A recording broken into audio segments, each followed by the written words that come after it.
Assalamualaikum warahmatullahi wabarakatuh. Saya Muhammad Ramlan, relawan dari Makassar. Di channel ini, saya akan menyampaikan amanah dari Vivit Harapan dan SJP Bandung, bantuan buat doa Makassar. Berharap channel ini bisa menginspirasi. So, jangan lupa subscribe, like, dan juga komen di bawah.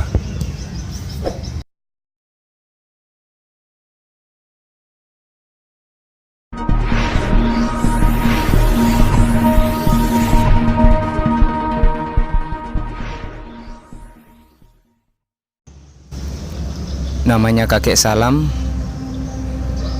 umur 61 tahun, tinggal berdua dengan istri. Sehari-hari Kakek Salam merawat istri yang lagi stroke sudah hampir 3 tahun.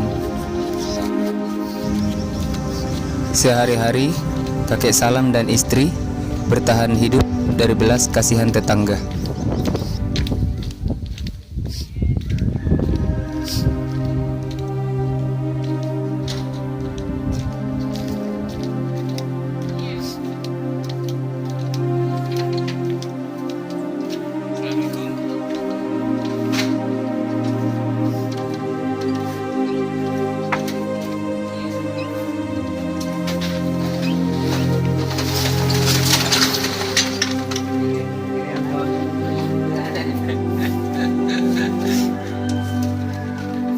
Ini ada sedikit rezeki